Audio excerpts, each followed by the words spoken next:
Mais de la même manière qu'on est drogué et qu'on est dépendant aux énergies fossiles, on est dépendant, nos systèmes agricoles et alimentaires sont complètement dépendants à l'azote. Et il est hyper compliqué de sortir de cette dépendance. Moi, tout mon job, c'est d'essayer de sortir de cette dépendance et donc d'essayer de réduire les engrais azotés qu'on utilise, mais aussi de réinventer des systèmes agricoles pour que, par essence, ils soient plus autonomes. Je peux développer certains points si tu veux. Si tu veux. Si tu veux, ce qu'on peut faire d'abord, c'est parce que je trouve ça très intéressant et je pense que c'est bien au moins de le mentionner juste pour la petite anecdote, de parler un peu de l'histoire de l'azote artificiel. Oui. Donc c'est quoi son base, comment ça en est venu, de ce que j'ai compris, ça a rien à voir avec l'agriculture de base, donc peut-être tu peux un peu... Oui, oui, c'est une histoire qui est intéressante, je pense, à mentionner, parce qu'en fait, c'est donc c'est un chimiste allemand qui a fait cette découverte au début du XXe siècle, en 1909, et qui s'appelait Haber, Fritz Haber. Donc c'est un chimiste allemand qui, par la suite, a reçu un prix Nobel, lui aussi, pour cette invention. Et en fait, c'est un chimiste qui a beaucoup... qui a participé au développement de ce qu'on appelle le procédé maintenant, le procédé Haber-Bosch.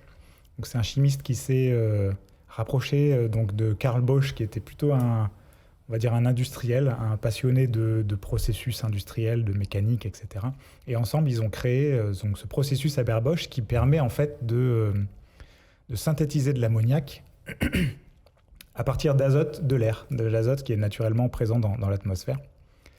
Et pour synthétiser cet ammoniac, qui est en fait la base de tous les engrais azotés qu'on utilise actuellement, ils ont développé ce procédé, donc Haber-Bosch, qui permet donc à partir d'une source d'hydrogène abondante, en l'occurrence là c'est le méthane, du gaz naturel, de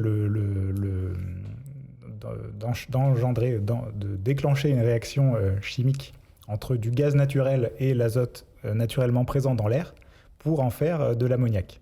Et donc cet ammoniac, après en cascade, est la source de tous les engrais azotés qu'on utilise actuellement.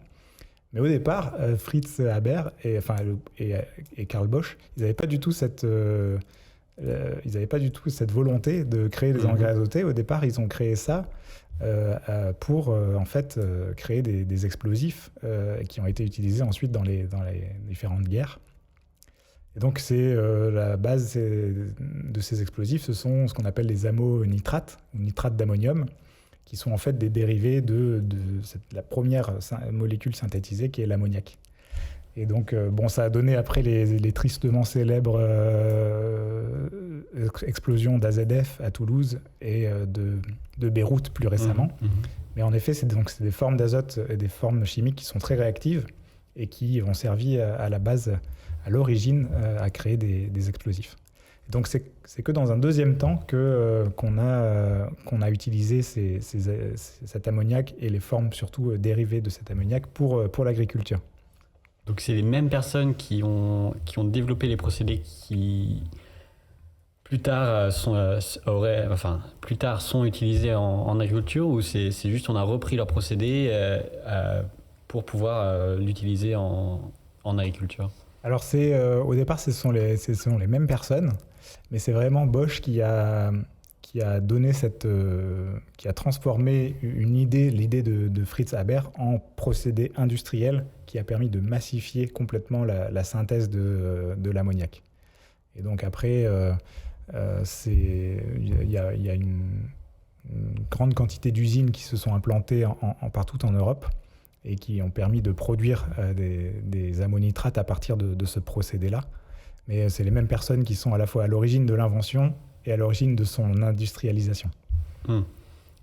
Et si je me trompe pas, et que j'ai bien lu ce que j'ai lu, le Zyklon B, donc le triste et célèbre produit qui a été utilisé dans les camps de concentration, était aussi un dérivé de ce procédé-là, du coup. Oui, et c'est aussi Fritz Haber qui en est à l'origine.